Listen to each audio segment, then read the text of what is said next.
네, 안녕하세요. 반갑습니다. 자, 이번에도 2019년 스포츠 교육학으로 여러분을 다시 만나게 되었는데요. 여러분, 풀어보시니까 좀 어떠셨어요? 생각보다 읽으면 답이 나오는 그런 문제들도 있었고요. 우리가 개념을 알지 못하면은 문제 풀기가 조금 어려운 문제들도 많았을 거라고 생각해요. 하지만 여러분, 걱정하지 마세요. 이 스포츠 교육학 같은 경우는 매년 비슷한 유형으로 문제가 나오기 때문에 내가 이 책에서 나오지 못했던 그런 문제를 풀더라도 너무 걱정하지 마시고 오늘을 계기로 정확하게 읽으시고 내년을 대비하시면은 꼭 좋은 결과가 있을 거라고 생각해요. 여기서 문제를 풀어보시면서 모르는 문제 굉장히 많이 나왔죠? 그거 다시 꼭 한번 복습하시고 내년을 위한 시험 문제 꼭 준비하시길 바라겠습니다. 자, 그러면 저희는 1번부터 문제를 한번 풀어보도록 할게요. 자, 1번입니다. 스포츠 교육이 지향하고 있는 내용으로 적절하지 않는 것을 대해서 문제가 나왔는데요. 자, 여러분, 스포츠 교육이라 하면은 어떤 게 스포츠 교육이었을까요? 우리 책에서도 나와 있었는데 학교에서의 스포츠 교육, 생활에서의 스포츠 교육, 경기에서의 스포츠 교육 이 세 가지를 나눠서 했어요. 여기서 한번 읽어보면서 답을 한번 찾아보도록 할게요. 자, 1번. 활동 목표와 내용, 방법에 있어서 통합화와 다양화를 추진하고 있다. 스포츠 교육은 역시 다양화를 추진하고 있죠. 맞는 설명입니다. 자, 2번입니다. 훈련 과정에서 지도자는 자신의 직관에만 근거해서 지도를 하면은 맞을까요? 아니죠. 훈련 과정에서 자신의 직관이 아닌 여러 가지 사항들을 많이 좀 적용을 해야지 이걸 풀 수가 있겠죠? 자, 그래서 자신의 직관에서만 되는 거는 절대 아닙니다. 2번이 틀린 문제였습니다. 자, 세 번째입니다. 유아, 청소년, 성인, 노인, 장애인 등 다양한 학습자를 대상으로 한다. 그래서 저희가 이 유아, 청소년, 성인, 노인, 장애인들 이 특징에 대해서 다 배웠죠. 자, 그렇기 때문에 이것도 맞는 설명이라고 볼 수 있겠습니다. 자, 네 번째. 제가 아까 말씀한 게 나왔네요. 학교 체육, 생활체육, 전문체육을 연계적으로 발전시키고자 한다. 자, 이것도 맞는 설명입니다. 자, 여러분, 2번. 훈련 과정에서 지도자 자신의 직관에만 근거하여 지도한다가 아니라요. 지도자는 어떻게 해야 될까요? 각 선수의 수준에 적합한 훈련 계획 및 참가 계획을 수립할 수 있도록 지도하는 게 맞는 설명이라고 봅니다. 그래서 정답은 2번이라고 볼 수가 있겠습니다. 다음은요. 2번 문제 알아볼 건데요. 이것은 여러분이 조금만 생각을 하면 쉽게 풀 수 있는 문제라고 생각을 했는데요. 한번 읽어볼게요. 자, 움직임 기능에 적합한 학습 과제가 바르게 연결된 것은 이런 것이 나왔습니다. 자, 1번 한번 읽어볼게요. 이동 운동 기능. 우리가 움직이는 걸 말하는 거죠. 한 발로 뛰어 목표 지점까지 도달하기. 이렇게 하려면 어떻게 해야 되죠? 이동이 가능히 가야 되죠. 자, 1번부터 맞습니다. 자, 그럼 2번은 왜 틀렸나 볼게요. 훌라후프 던지고 받기. 자, 훌라후프를 던지고 받는 게 비이동일까요? 아니겠죠. 이동 운동이 맞는 얘기겠죠. 그리고 훌라후프라는 물체에 대해서 움직이기 나오기 때문에 물체 조작 기능 이것이 더 맞는 설명이라고 볼 수가 있겠습니다. 자, 이것도 틀린 설명이고요. 세 번째, 물체 조작 기능인데 음악을 듣고 움직임을 표현하는 게 물체일까요? 자, 이것도 아니죠. 이것은 물체 조작 기능이 아니라고 볼 수가 있겠습니다. 자, 3번 틀린 얘기고요. 4번 도구 조작 기능인데요. 평균대 위에서 균형 잡기. 자, 균형 잡는 건 맞은데 평균대가 도구일까요?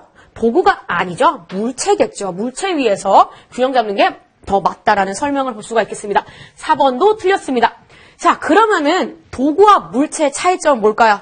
자, 예를 들어서 한번 설명해 볼게요. 배드민턴 있죠.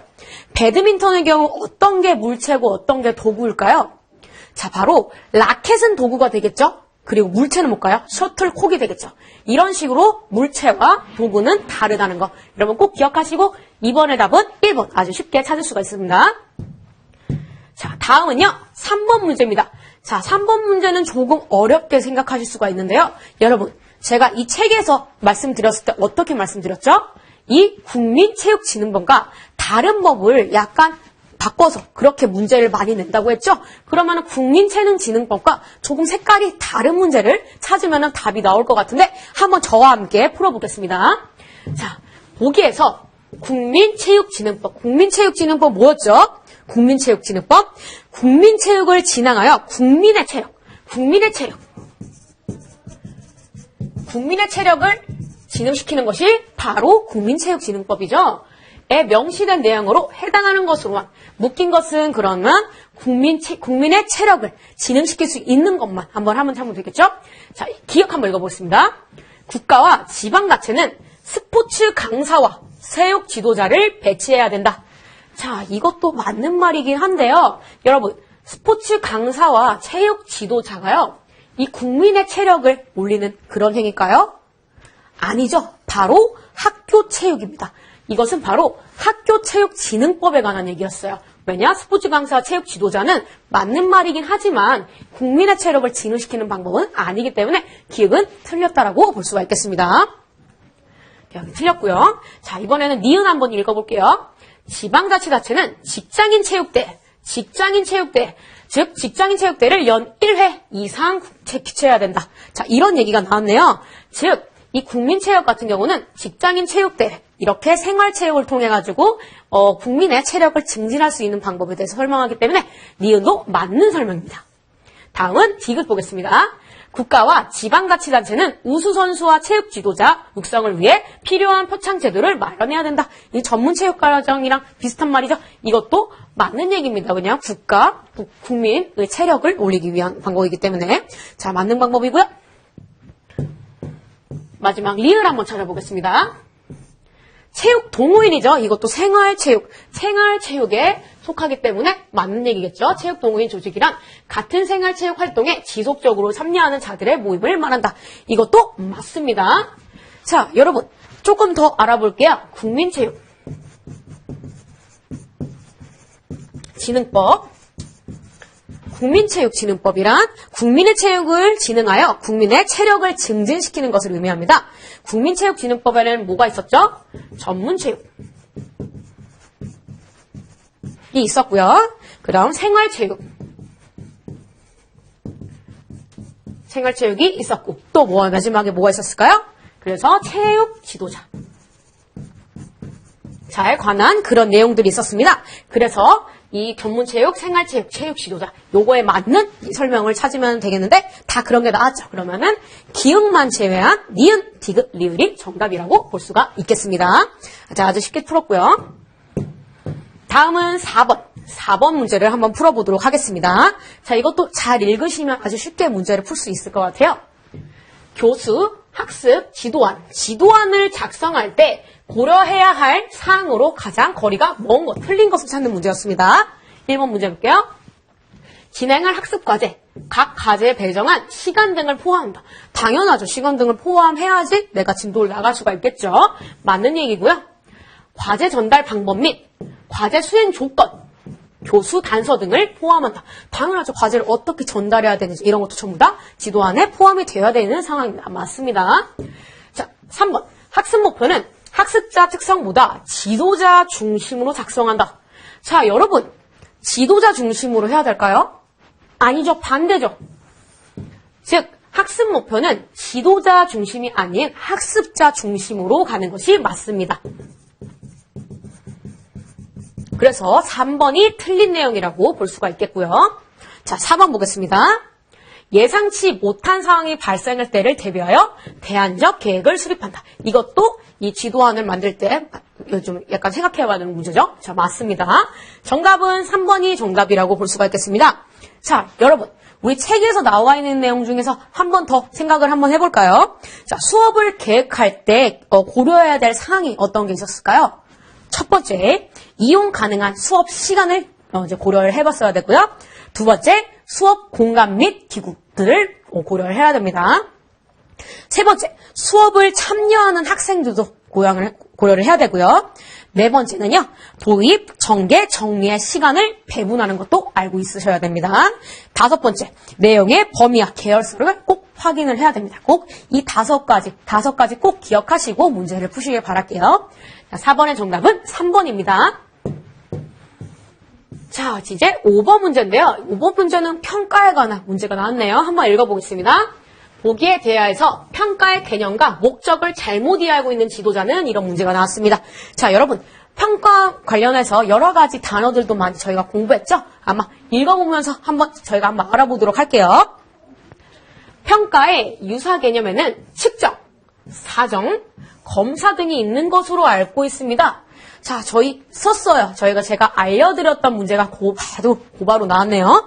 자, 여러분, 측정은 뭐였죠? 측정은 일이나 물체의 크기를 수치를 부여하는 것을 바로 측정이라고 하고요. 사정은 뭘까요? 사정은 평가보다는 조금 더 포괄적인 개념 중에 하나로서 평가할 자료를 바탕으로 의사결정을 하거나 옳고 그름을 판단해서 이 등급을 매기는 과정을 바로 사정이라고 하고요. 마지막 검사는요. 어떤 물질의 상태나 성분을 조사하는 그런 것을 의미합니다. 그럼 박코치 맞는 설명이겠죠? 자, 정코치 한번 읽어보도록 하겠습니다. 네, 측정이나 검사는 가치지향적이고 평가는 가치 중립적인 활동입니다. 자, 그러려면 여러분 가치지향적인가 가치중립적의 차이점을 알고 계시면 되겠죠? 자, 가치지향적이라는 것은 무엇을 의미할까요? 자, 어떤 사고나 행위를 할 때 가치의 문제를 가장 중요시 삼는 것을 바로 가치지향적이라고 하는데요. 그러면 가치는 뭘까요? 가치는 주관 및 자기의 욕구를 의미합니다. 즉 자기의 생각이 들어가는 것이 바로 가치지향적이라고 할 수가 있습니다. 자, 가치중립적은 뭘까요? 가치지향적에 반대되는 말이라고 볼 수가 있는데요. 자신의 주관적인 개념이나 이해관계를 배제하고 객관적으로 연구를 수행하는 것을 의미해요. 자, 그럼 여러분 측정이나 검사는 어떤 거죠? 이 수치를 부여하는 행위죠. 그런데 가치지향적일까요? 아닙니다. 이것은 이 객관적인 수치이기 때문에 가치지향적이 아닌 가치중립적이라고 할 수가 있어요. 가치중립적이라고 할 수가 있고 평가는 어떻게 될까요? 자기의 생각, 이 주관자의 생각이 들어가기 때문에 오히려 평가 자체가 가치지향적이라고 할 수가 있습니다. 반대된 내용이라고 볼 수 있겠죠. 그래서 정코치가 틀렸습니다. 자, 김코치가 한번 읽어볼까요? 평가는 학습자의 학습 상태와 지도에 관련한 정보를 제공할 수 있습니다. 자, 평가의 이유죠. 맞습니다. 6코치 볼게요. 그래서 평가는 지도 활동에 대한 피드백이 될 수 있습니다. 그쵸? 평가를 통해서 피드백을 받을 수 있죠. 자, 그렇기 때문에 정답은 정코치라고 볼 수가 있겠습니다. 정답이 정코치가 잘못된 말입니다. 그래서 5번의 정답은 2번이고요. 다음은 6번 문제를 한번 풀어보도록 하겠습니다. 자, 여기서는 이제 국민체육진흥법에 관련된 문제가 나왔네요. 법과 관련된 문제는요, 여러분, 이 국민체육진흥법과 학교체육진흥법에 대해서 약간 얼마나 다른지에 대해서 한번 알아보시면 좋을 것 같습니다. 국민체육진흥법과 동시행령 제2조에 규정한 체육지도자의 명칭에 관한 문제였네요. 명칭과 역할에 대한 설명이 적절하지 않는 것에 대한 문제가 나왔습니다. 한번 읽어볼게요. 자, 스포츠 지도자, 초, 중, 등 학교 정규 수업, 보조 및 학교 스포츠 클럽을 지도하는 체육 전문 강사를 말한다. 자, 이거 맞는 말일까요? 자, 이거는요, 저희 책에서 한번 보시면 아시겠죠? 체육 지도자의 얘기가 아니라 바로 강사에 관한 얘기입니다. 그럼 체육 지도자는 뭐죠? 체육 지도자는 법이 규정하는 특정 종목에 대해서 전문 체육 및 생활 체육을 지도하는 체육 전문 강사를 의미하는 것이 바로 스포츠 지도자입니다. 이것은 스포츠 지도자가 아닌 강사에 관한 설명이었다고 볼 수가 있겠습니다. 자, 그래서 1번이 바로 틀린 설명이고요. 자, 노인 스포츠 지도자. 노인의 신체적, 정신적 변화 등에 대한 지식을 갖추고 노인을 대상으로 생활 체육 맞죠? 자, 2번 맞습니다. 자, 3번 볼게요. 3번 유소년 스포츠 지도자. 유소년의 행동, 양식, 실체 발달들에 대해서 지식을 갖추고 유소년을 대상으로 체육을 지도하는 사람. 맞는 얘기죠. 자, 4번 장애인 스포츠 지도자. 장애 유형에 따른 운동 방법 등에 대한 지식을 갖추고 장애인을 대상으로 전문 체육이나 생활 체육을 지도하는 사람을 말한다. 자, 다 맞는 얘기였습니다. 정답은 1번이라고 볼 수 있겠습니다. 자, 다음은 7번 문제 한번 보겠습니다. 자, 7번은요, 이제 스포츠 클럽 K 코칭 일부, 이거 한번 읽어볼게요. 자, 보기는 지역 스포츠 강사 K의 코칭 일지의 일부이다. 니은, 기억에 해당하는 스포츠 교육의 학습 영역과 니은에 해당하는 체육 학습의 활동이 어떤 게 다르게 묶인 것을 찾는 그런 문제가 나왔네요. 자, 학습 영역 하면 우리가 정의적, 인지적 이런 영역들이 있었죠. 아마 그거에 맞는 문제가 나올 것 같은데 한번 읽어볼게요. 나는 스포츠 클럽에서 배구의 기술뿐만 아니라 역사, 전략, 규칙과 같은 개념과 원리. 자, 여러분, 개념과 원리를 설명하는 어떤 영역이었죠? 자, 바로 인지적 영역입니다. 인지적 영역. 자, 인지적 영역이란 어떤 걸 의미했을까요? 그래서 역사나 전략, 규칙. 그래서 총적으로 얘기하면은 사고나 지식에 관한 영역을 바로 인지적이라고 볼 수가 있겠습니다. 그럼 니은은 바로 인지적 영역이라고 볼 수가 있겠죠. 그래서 니은은 인지적 영역이고요. 참여들한테 배구 게임을 제대로 이해하기 위해는 전술 연습을 진행했다. 자, 여기서는 우리가 처음 보는 단어가 나올 건데 제가 꼭 설명을 다시 한번 해드릴게요. 게임을 진행하는 도중에 티칭 모멘트가 발생한 경우 게임을 멈추고 전략과 전술을 지도하는 수업 활동을 적용했다.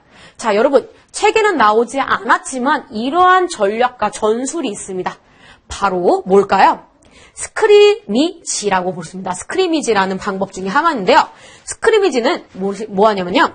게임 도중 티칭 모멘트가 발생했을 때 언제든지 게임을 멈출 수 있는 특징을 가진 완전 게임의 형태입니다. 내가 이렇게 게임을 하다가 얘한테 뭘 알려줘야 돼. 그럼 그때 끊고 바로 이제 더 피드백을 주고 할 수 있는 것을 바로 스크리미지라고 할 수가 있어요. 자, 그러면 한번 찾아볼게요. 자, 여기서 보면은 아까 인지적 영역이 답이었죠. 자, 여러분 정의적 영역은 무엇일까요? 정의적 영역은요, 동기나 감정 또는 가치 등을 포함한 영역으로 지금 얘기했던 역사, 전략, 규칙과는 다른 개념이라고 할 수 있죠. 자, 인지적 영역이 맞고요. 자, 스크리미지 이것이 바로 언제든지 티칭 모멘트가 발생하면 끊고 들어가는 것을 바로 스크리미지 방법이라고 할 수가 있습니다. 자, 리드업 게임은 뭘까요? 리드업 게임. 자, 리드업 게임이란 정식 게임을 단순화한 형태로 볼 수가 있고요. 게임에서 많이 반복되는 한두 가지의 기능 축점에 초점을 두는 게임입니다. 즉, 완전한 게임의 형태가 아니라 축소판이라고 볼 수가 있어요. 그럼 예를 들면 어떤 게 있을까요? 자, 야구. 너무 사람들 많이 필요하고 공간 많이 필요하죠. 그래서 티볼이라고 조금 더 작게 하는 것이 바로 리드업 게임이라고 합니다. 자, 그래서 여러분, 스크리미지 하고 리드업 게임. 저희가 이 책에는 나오지 않았었던 개념이지만 이런 개념들을 만약에 내년에 나올 수 있기 때문에 꼭 스크리미지와 리드업 게임 꼭 알고 넘어가시길 바라겠습니다. 자, 다음 8번 문제를 한번 풀어보도록 하겠습니다. 보기는 이 코치의 수업을 관찰한 일지의 일부이다. 기역, 니은에 들어갈 알맞은 용어로 바르게 묶인 것에 대한 문제가 나왔네요. 자, 한번 읽어보도록 하겠습니다. 이 코치는 학습자들에게 농구 드리블의 개념과 핵심 단서를 가르쳐주고 시범을 보여줬네요. 시범을 보였다. 설명과 시범이 끝나고 낮은 자세로 드리블을 5분 동안 연습하세요라는 과제를 제시했다. 자, 여러분, 설명과 시범 보여주는 게 어떠한 수업이라고 볼 수가 있을까요? 바로 적극적 수업인데요. 적극적 수업이란 설명과 그리고 시범을 보여주는 그런 수업 방식이라고 볼 수가 있겠습니다. 그래서 니은 같은 경우는 바로 적극적 수업이라고 볼 수가 있겠죠. 자, 다른 것도 한번 볼까요? 자, 과제식 수업. 자, 과제를 준 건 맞지만 먼저 시범과 설명을 먼저 보여줬기 때문에 과제식으로 봤으면 조금 보기가 어렵습니다. 동료 수업도 아니고요. 협동 수업도 조금 힘든 좀 그런 답이 될 수가 있겠죠. 자, 니은 한번 읽어볼게요. 자, 이번에는 수업의 마지막에는 질문식 수업을 했대요. 자, 질문에 관한 문제가 나왔습니다. 키가 큰 상대팀 선수에게 가로막혔을 경우 어떻게 해야 합니까? 라는 어떠한 질문을 통해 학습자가 다양한 대안을 찾을 수 있도록 했다. 자, 우리 여러 가지 질문법에 대해서 배웠어요. 그 중에서 이전에 경험하지 못했던 문제를 해결하기 위한 질문법이 뭐였죠? 바로 확산형 질문이었습니다. 확산형 질문이란 이전에 경험하지 문제를 생각하게 하는 그런 질문 중에 하나인데요. 지금처럼 키가 큰 상대팀 선수에게 가로막혔을 경우 내가 지금 하지 못했던 경우 그런 상태에서 생각을 하게 되죠. 그래서 바로 확산형 질문이라고 볼 수가 있겠습니다. 자, 그럼 가치형 질문은 뭘까요? 가치형 질문은 사실 문제보다 가치 문제를 다루는 것으로 취사 선택, 태도, 아니면 의견 등을 표현하는 것으로 지금의 이 질문이랑은 다르다고 볼 수가 있겠습니다. 그래서 1번 적극적 수업과 확산형 질문이 정답이라고 볼 수 있겠습니다. 다음은 9번 문제입니다. 9번 문제는 아주 쉽게 문제 풀 수 있을 거예요. 자, 9번 문제 풀어볼게요. 자, 보기는 정코치의 방성 일지이다. 기억, 니근, 디귿에 해당하는 피드백에 관한 문제가 나왔습니다. 바르게 나열된 것은 오늘은 초등학교 방과 후 테니스 수업에서 지난 시간에 이어서 모든 별로 포핸드 드라이브 연습을 수행했다. 테니스의 왕자라고 자부하는 시안이는 포핸드를 정확하게 수행한 후 자랑스러운 듯 나를 바라보았다. 자, 기억입니다. 나는 고개를 끄덕이며 엄지손가락을 세워보았다. 자, 어떠한 피드백일까요? 자, 이렇게 말을 해주는 거, 자, 뭘까요? 말하지 않아도 알아요. 즉, 비언어적 피드백입니다. 이렇게 알려주는 거죠. 그래서 기억은 바로 비언어적 피드백이라고 볼 수가 있겠습니다. 한편, 경민이는 여전히 공을 맞히는데 힘들어 보였다. 나는 정민아, 지금처럼 공을 끝까지 보지 않으면 안 돼! 라고 하죠. 어떤 피드백이죠?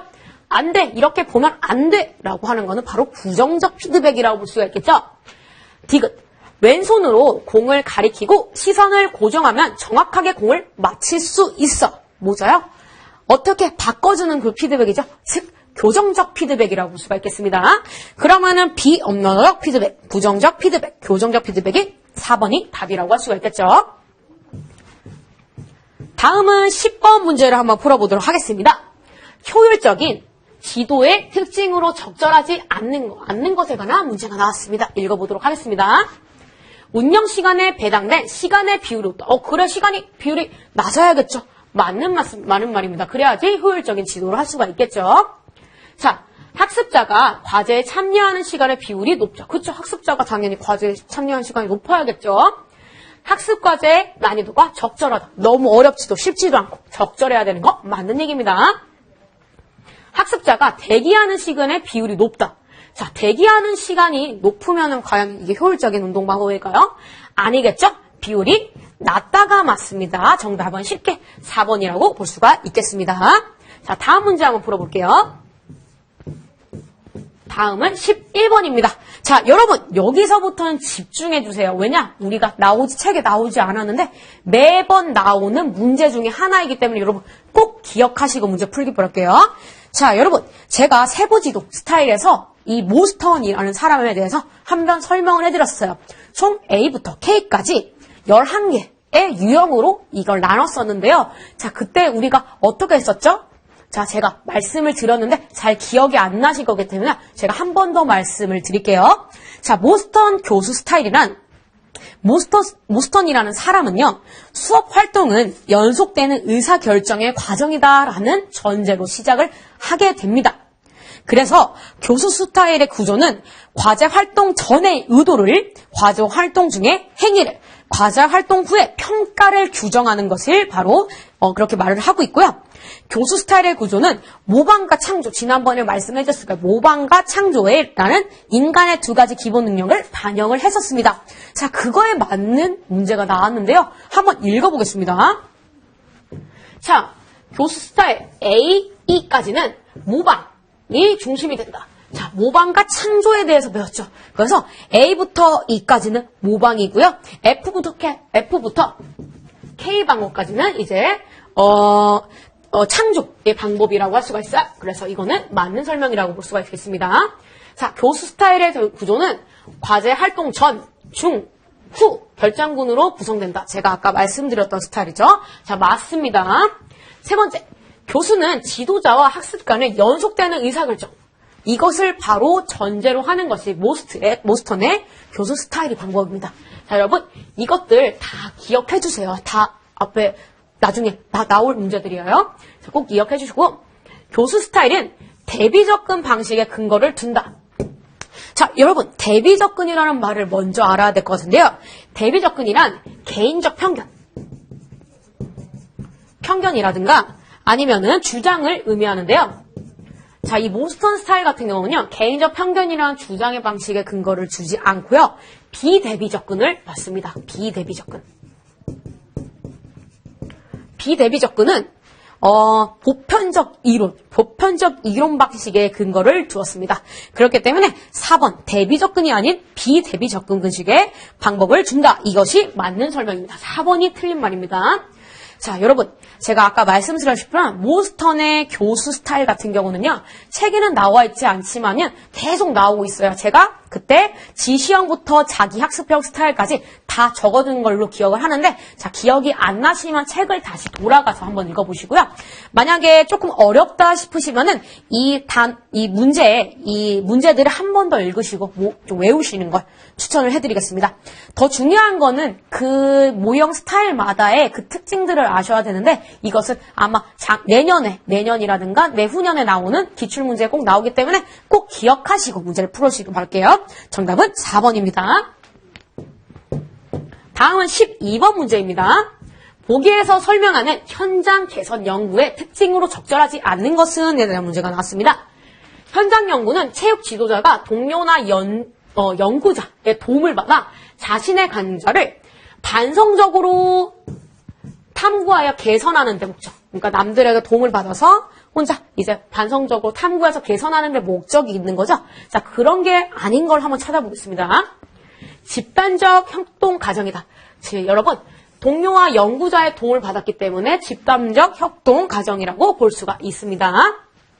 두 번째, 반성적으로 탐구해서 개선하기 때문에 자기 성찰을 중요시한다. 이것도 맞는 얘기죠. 자, 연속되는 순환 과정. 그죠? 연속되는 순환 과정 맞는 얘기죠. 자, 효율성과 결과를 중시한다. 자, 여러분, 이렇게 해서 개선하는 데 목적이 있기 때문에 효율성과 결과를 중요시하는 게 아니라 이 수업에 대한 이해와 수업에 대한 이해와 수월성을 강조하는 게 더 맞는 설명이라고 할 수가 있습니다. 자, 보면 개선하는 데 목적이기 때문에 결과를 중시하는 건 아니겠죠. 정답은 4번입니다. 다음은 13번 문제에 대해서 한번 들어가 보겠습니다. 스포츠 지도자가 생활체육 프로그램 설계 시 고려해야 되는 구성 요소에 대한 설명으로 적절하지 않는 것에 대한 문제가 나왔네요. 자, 이건 한번 읽어보겠습니다. 프로그램 설계 시 목적 및 목표, 내용, 장소, 예산, 홍보 등이 포함됩니다. 당연히 맞는 말이죠. 맞습니다. 홍보는 시대에 적합하게 다양한 방법으로 실시한다. 자, 이것도 맞는 얘기라고 할 수가 있겠죠. 장소는 접근성보다 최신식 시설을 우선으로 고려한다. 자, 여러분, 근접성이라고 말을 했었죠, 우리가. 근접성이 굉장히 중요한데 접근성보다 최신석시를 우선시를 구정하는 것은 잘못된 설명이죠. 자, 틀렸습니다. 예산은 시설 대여비, 연구 구비, 인건비, 홍보비 등의 경비를 예측해야 한다. 자, 이것도 맞습니다. 예산에 관한 얘기 맞고요. 그래서 접근성보다 최신식 시설을 고려해야 한다. 이것은 틀린 방법이라고 볼 수가 있겠습니다. 정답은 3번입니다. 다음은 14번에 대한 문제를 한번 보겠습니다. 자, 이거는 평가에 대해서 문제가 나왔는데요. 자, 우리가 지난번에 풀면서 제가 말씀드렸던 게 그대로 나왔어요. 한번 읽어볼게요.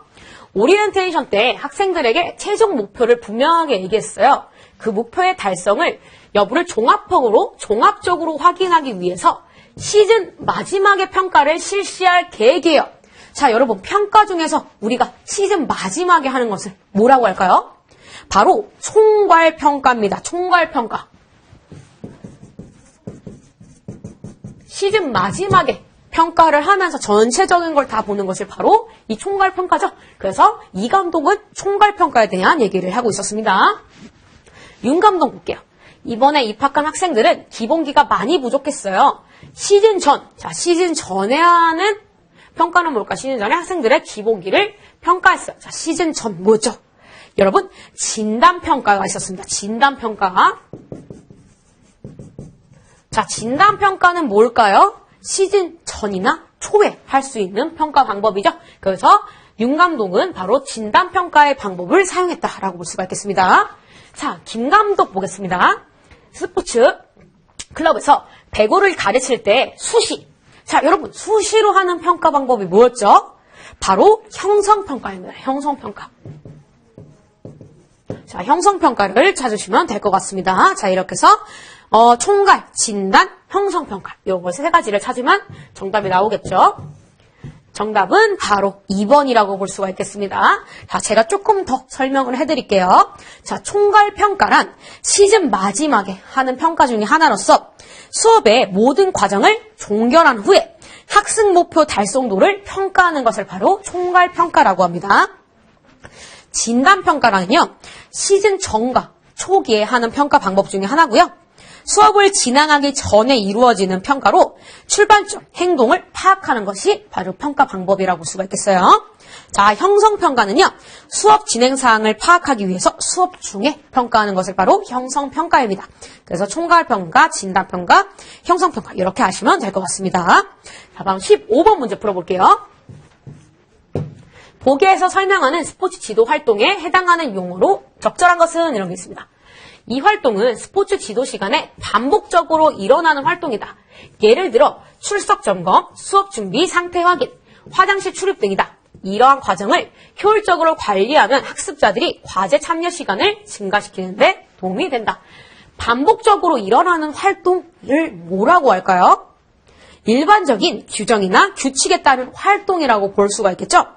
자, 이런 루틴적인 상태를 과연 뭐라고 할까요? 바로 상규적 활동이라고 합니다. 루틴적인 상태. 자, 이렇게 출석 점검, 수업 준비 상태 확인, 화장실 수업 출입 같은 경우는요, 계속 루틴적으로 나타나는 거기 때문에 이런 것은 상규적 활동이라고 볼 수가 있겠습니다. 자, 개인적, 사회적, 전략적 활동 아니고요. 자, 이것은 1번 상규적 활동이 맞다라고 볼 수가 있겠습니다. 이 상규적이라는 단어는 여러분 꼭 기억해 주세요. 다음 문제에도 나올 수가 있기 때문에요. 자, 15번의 정답은 1번입니다. 자, 다음은요. 현행 스포츠 클럽에 대한 설명으로 적절하지 않는 것에 대한 문제가 나왔습니다. 자, 학교 스포츠 클럽은요, 저희 비교과 활동이었죠. 그렇기 때문에 한번 알아볼게요. 비교과 활동이었어요. 자, 학교 스포츠 클럽은 방과 후, 점심시간, 토요일 등에 실시한다. 우리 책에 그대로 나왔네요. 맞는 얘기고요. 학교 스포츠 클럽 대회의 리그 유형에는 통합리그, 조별리그, 스플릿리그 등이 다 맞는 얘기입니다. 자, 학교 스포츠 클럽의 활성화를 위해 단위 학교는 학교 스포츠 클럽을 운영한다. 이것도 맞는 설명이고요. 자, 4번 한번 읽어볼게요. 학교 스포츠 클럽은 국가 수준 교육 과정을 편성, 운영 지침에 근거하여 운영한다. 자, 우리 학교 스포츠 클럽은 비교과라고 했죠. 자, 그래서 국가 수준의 교육 과정은 조금 틀린 설명이라고 볼 수도 있어요.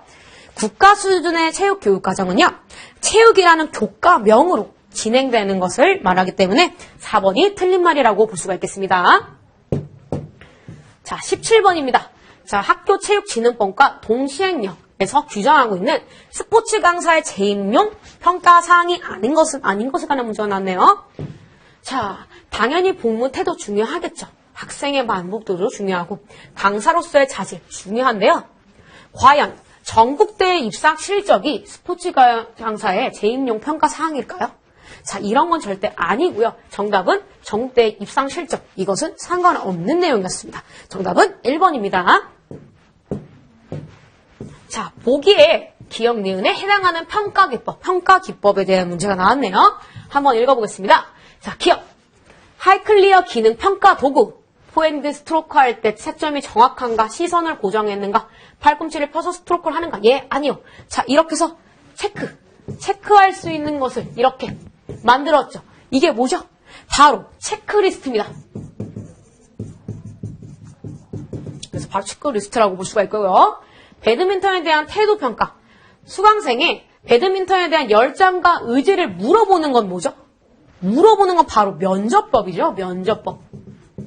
면접법에 관한 설명이었습니다. 그래서 체크리스트와 면접법에 대한 번호를 찍으면 되겠네요. 그래서 정답은 3번이라고 볼 수가 있겠습니다.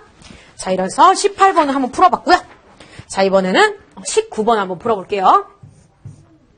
자, 링크의 내용 발달에 대한 설명으로 적절하지 않는 것에 관한 문제가 나왔습니다. 자, 적절하지 않는 거. 자, 응용. 우리 지난번에 응용 배웠었죠. 확대, 해석, 확대, 세련, 이런 도성. 자, 응용 과제는 실제 게임에 적용할 수 있는, 응용은 적용, 맞는 얘기죠. 기회를 제공한다. 맞습니다. 자, 확대 과제는요. 쉬운 과제에서 어렵고 복잡한 과제로, 단순한 과제에서 복잡한 과제로 이렇게 발전시키는 게 맞습니다. 자, 세련 과제.